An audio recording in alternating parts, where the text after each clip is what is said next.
The fitness program is the idea of Dr. Tony Miller, who has been operating a similar program in Sydney for 13 years. Dr. Miller is the Director of Research at the Institute of Sports Medicine and was Australian team physician in the 1974, 78 and 82 Commonwealth Games. He was in Nelson Bay today at the invitation of Dr. Arne Sprogus of Shoal Bay, who is setting up a similar fitness program for the arearea's retired people. The Nelson Bay project is the first outside Sydney. Today, most of the participants underwent their initial physical evaluation with a 6-minute cycle on an exercise bike.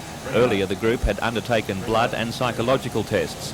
Following the evaluation, each will be given a tailor-made exercise program, which, according to Dr. Miller, will be beneficial not only to each member, but also to the community. Well, in most areas of Australia these days, when people retire, they just sit. And as a result of that, they get tired, they get stiff and sore and aching.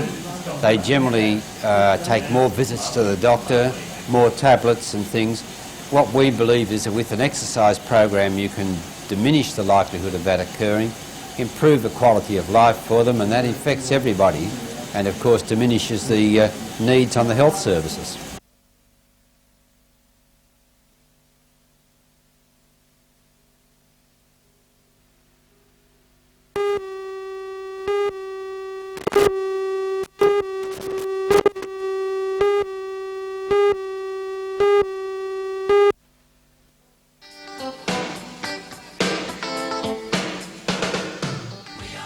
It's called the Get Real campaign, and this is how it looks and sounds. We are young with everything to live for.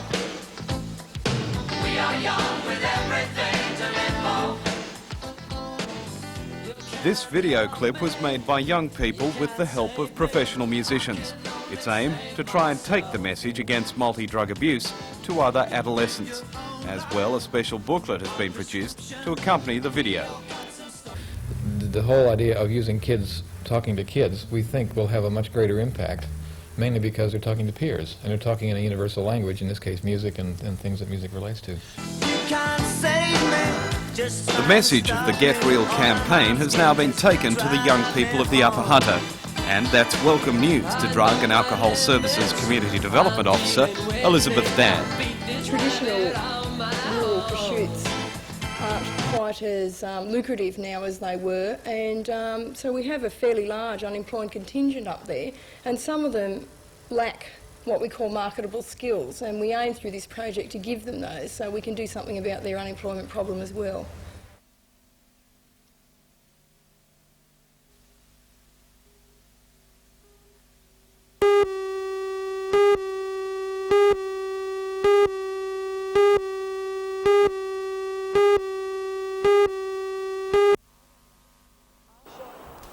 RAAF pilot Craig Mackleman's Mirage jet plunged into the sea during air-to-air training manoeuvres last May. The jet ditched in water that was 2,000 metres deep, making recovery of the aircraft impossible. Only part of the pilot's knee was found. An inquiry into the incident began 6 months ago. It told of Mackleman's drinking the night before the fatal flight, with wine, beer and bourbon being consumed in an 8-hour period. The inquest reconvened at Raymond Terrace today. Before lunch, the Coroner's Court heard from Brisbane's Government Medical Officer, Dr John Lynch. Dr Lynch is an expert in the effects of alcohol consumption, and he's conducted 20,000 breath analysis tests for police over the past 19 years. When asked whether Craig Mackleman was still intoxicated at the time of his death, the doctor said that the pilot would have eliminated all the alcohol from his system by 4 a.m. The doctor went on to say that he believed, given the type of alcohol that was consumed and Mackleman's state of fitness, that he would not have suffered any residual effects from the alcohol. The hearing has adjourned until June 12th for mention, and another date will be fixed at that time.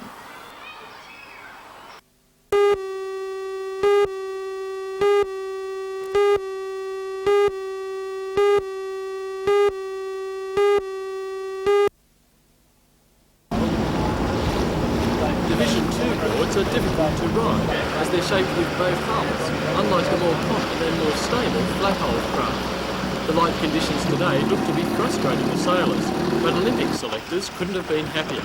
Seoul is renowned for having little wind, so Australian officials are looking for a rider who excels in these conditions. And there's only one space on the Australian team to go to the Olympics next year. The second selection race will be the national title to be held at Lake Illawarra next weekend. 2 sailors chosen from these races will be then taken to Seoul for the trial Olympics in September. Local boy David Woods took line on us today, and he and another local, Andrew Regan, are strong contenders to make the team.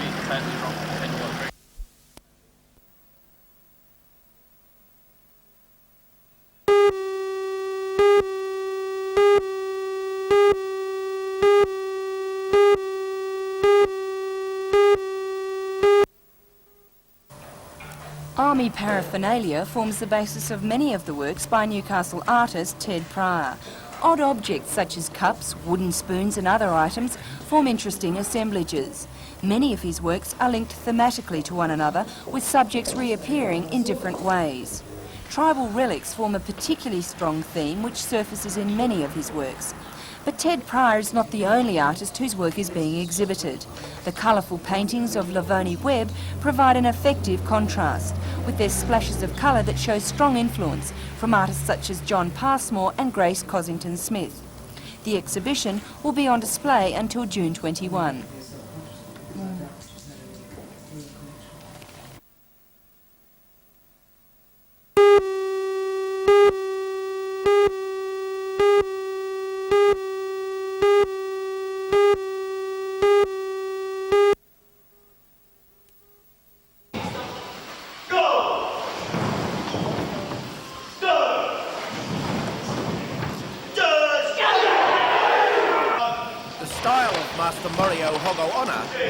Of Okinawan Gojiri, and it's one of the oldest styles of this increasingly popular form of self-defence that has now developed into a sport of mammoth proportions. The teacher, or sensei as he's called, is not a brickbreaker, although his great strength would allow him to do these spectacular tricks if he were interested. He is not. He is a master of the ancient art form, a style that developed in China way back, then found its way to Okinawa, an island off Japan, thence to the mainland. It's a discipline rather than a tournament style. To many it becomes a way of life, with pupils starting at the simple and eventually mastering the complex. The black belts have done just that. Our visitor, who is kept busy teaching throughout the world, is an 8th Dan black belt and is the leader of the Okinawan Gojiri style worldwide. 49 years old, he has the flexibility and control developed since childhood. And he is the master of that, there is no doubt.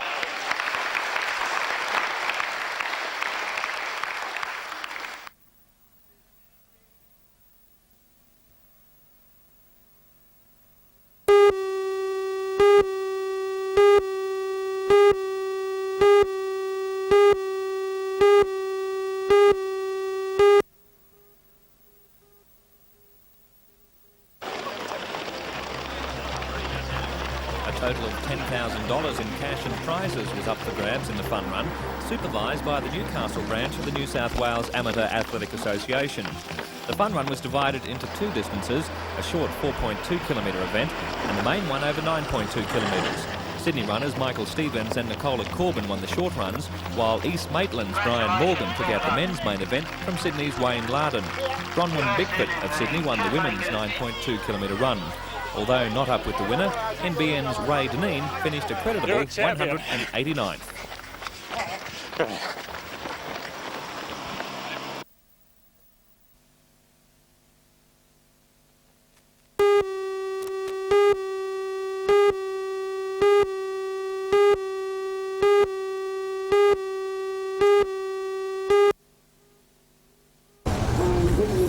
Such advice is available this week at the sports store of the favourite soccer son, Ray Bartz, a man who was clever and fast on his feet.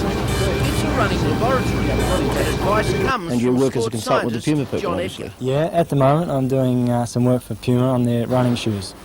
Tell us about this equipment and what you hope to achieve with it, or what it does achieve. Right. Well, what it is, it's a clinic for runners, and it's what we call a running lab. What we're doing is matching people to the most appropriate shoes for their foot type and for the way they're running. How do you do that? Right, well, what we do is use the equipment to take a photograph of the individual athlete's foot and use the video equipment to take some film of their foot strike action, and then we analyse that in a slower motion.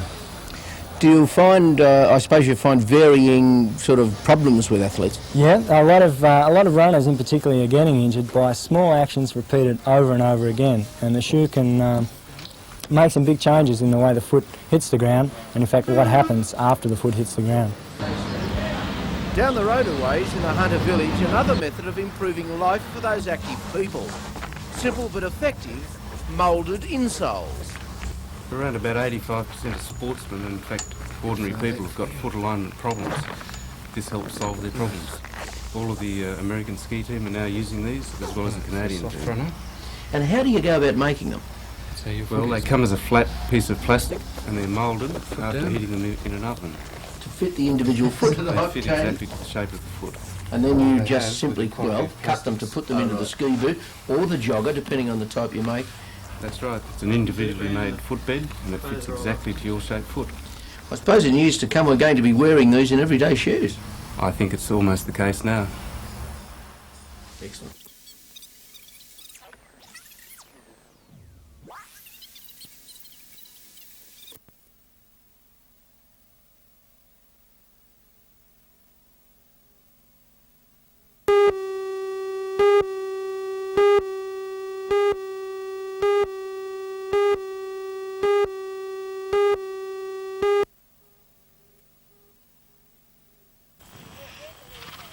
Ashley Jankowski, herself a keen horse enthusiast, made the grim discovery after neighbours complained of a strong smell coming from the property. She wasn't quite prepared for what she found. Most of the thoroughbred horses, many either in or with foal, were in poor condition. In Ashley's opinion, they were either underfed or suffering from worms. By far the most disturbing discovery was made in a gully. The carcasses of at least 15 horses had been left to rot. 3 other carcasses were also found nearby, 2 of which were in the dam. Well, neighbours were complaining about the smell of rotting carcasses on their property and wafting across their properties, and I inquired about a mare that was dead with a foal standing beside it and was told that it had been dead for a few days and just left like that. And other children around the district had said about all the skinny horses and dying horses here, so I decided this morning to come in and have a look for myself. Animals can't say, hey, I'm hungry, I'm starving, feed me. So I decided it was time to come and do something about it. It's believed the property is leased with the horse's owner living outside the region. There's also real concern that many of the horses, particularly the foals whose mothers have died, may not survive the cold winter months ahead. The RSPCA is now investigating the complaint.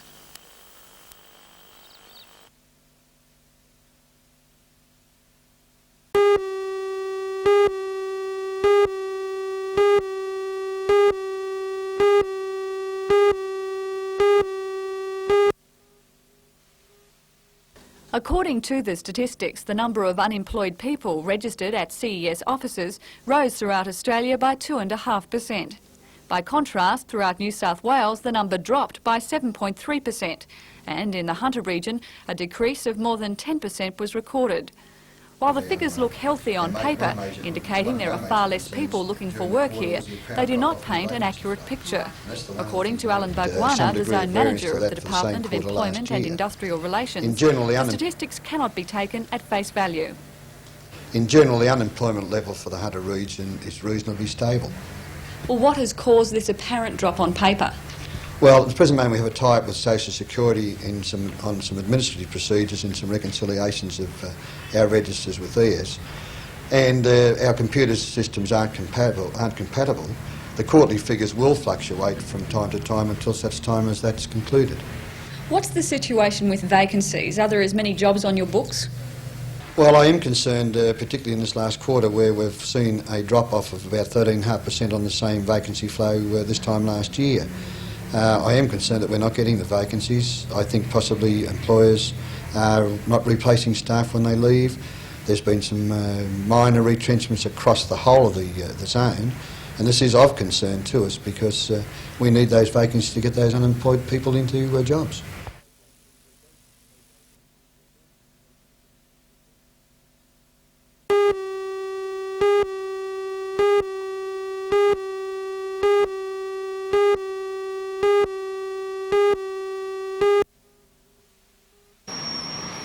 8 coal mines have closed throughout New South Wales in recent months, sounding warning bells in all sectors of the industry.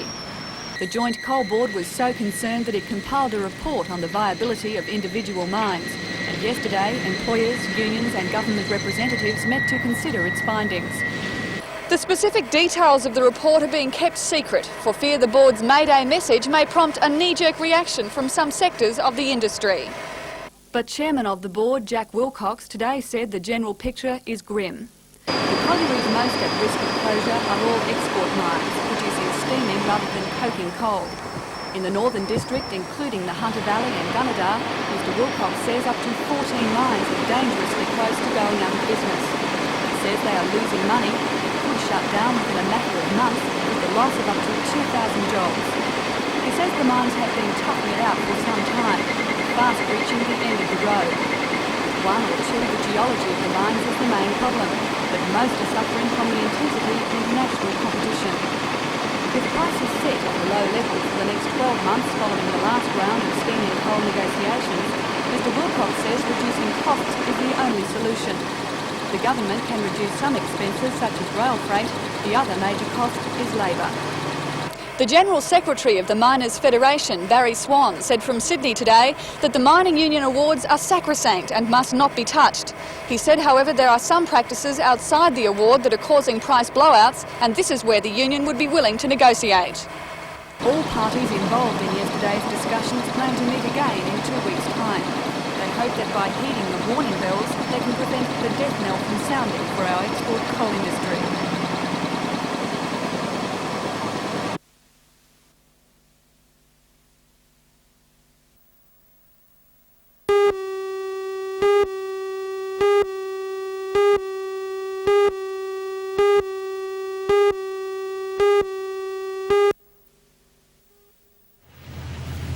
Police say the 17-year-old driver of the Kingswood sedan was a learner. The vehicle had been travelling north when the driver lost control as he approached a right-hand bend. Police fear that the 22-year-old passenger was not wearing a seatbelt at the time of the accident. He was rushed to the Mackleman hospital with serious head injuries. The driver suffered severe lacerations. Meanwhile, the Driver Reviver campaign is on again at Charlestown's Lions Park. This time it's the Lions who are lending a hand to the younger Leo members, passing around hot cups of tea and coffee, biscuits and a friendly chat, all free of charge. With forecasts predicting that the wet weather will continue, organisers are hoping motorists will take advantage of the service that will operate until 3 p.m. tomorrow.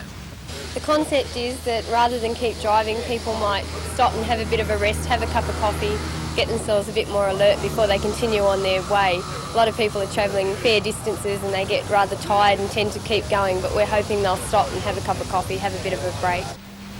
With the June long weekend marking the beginning of the snow season, police are expecting thousands of motorists to head south, while in this region, northern traffic along the Pacific Highway will be heading to popular camping spots and holiday resorts. Last year, no fatalities were recorded on the region's roads over the long weekend, and police are hoping for the same result this year. It's a fairly bleak start to the weekend. We're hoping that people will adopt a responsible attitude and take it for what it is, and that's reasonably self-evident. Take your time.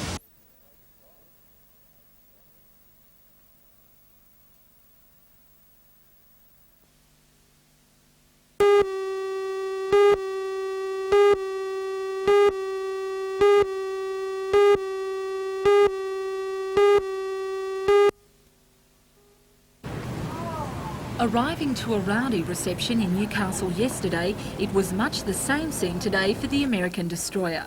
The message from the protesters was clear. They welcomed the captain and crew of more than 300 to Australian shores, but not the nuclear-capable warship. And to make their point clear, the protesters simulated the aftermath of a nuclear accident under the watchful eye of police. According to spokesman Richard Fletcher, the light-hearted entertainment highlighted what he describes as the laughable safety controls in the event of a nuclear disaster. The safety precautions for this ship are ridiculous, they're really funny. Because if it was a nuclear generator on board, the Atomic Energy Commission would have all these sensors here to detect if there was a leak of radioactivity. But because it's got a nuclear weapon, instead, there's absolutely no precautions.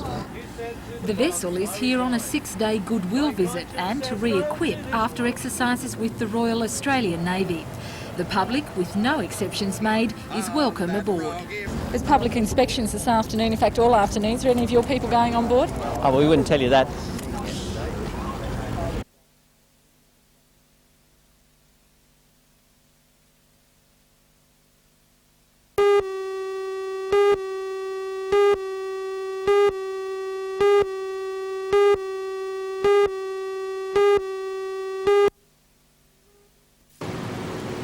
The Japanese drove a hard bargain for energy coal this year, winning a 20% reduction in price.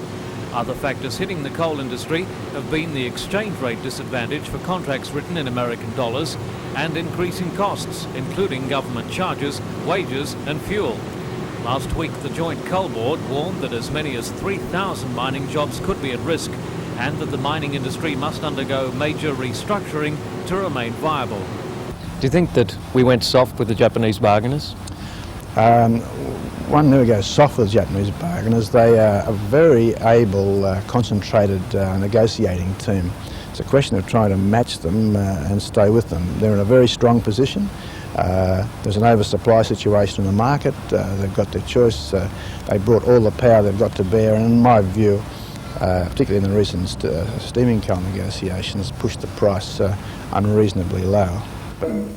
Some good news on coal sales, however, may result from a United Nations coal technology course being conducted at Newcastle University. 16 coal technicians from developing countries will take part in an intensive 8-week course, specialising in coal recovery for use in power stations. These experts are involved in building coal power stations in their own countries, and it's hoped they will turn to Australia to supply their coal. There will also be a greater flow of technical information, securing Australia's place as the world leader in coal technology.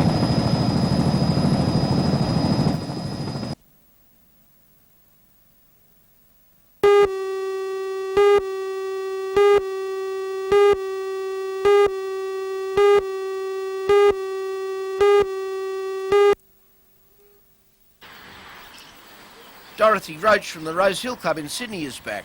She is a 5-times winner of this tournament and is the state singles champion. With Dorothy today was Estelle Cook, last year's winner. She is from the Kahuna Club in Victoria. The champion of champions, Doran Dillon from Penrith City, played today against local star and twice winner Eve Wiltshire of Commonwealth Steel Newcastle South. Faye Craig of the home club is looking for her second win. She is currently the state pairs title holder. Audrey Rutherford from Queensland is the singles champion of that state and is from the Tantitha Club in the sunny north, a first-time invitee. Clarice Power was the runner-up in the national singles. She is from the Marupna Club in Victoria. Val Hudson travelled further than the others. She comes from the Melville Club in the west and is that state's single champion. The national singles champion is Queenslander Greta Fay. She is from the Tarragindi Club. The Victorian state singles champion is Alison Duncan of the Mount Waverley Club. One of Australia's best-known bowlers is Mary Ormsby of the Grange Club in South Australia, where she is the singles champion. In the south comes Emily Reid of the East Devonport Club in Tasmania. She is another of the state champions and is a first-time player. Quite a field, huh? The tournament continues all week with the finals listed for 1:30 on Friday.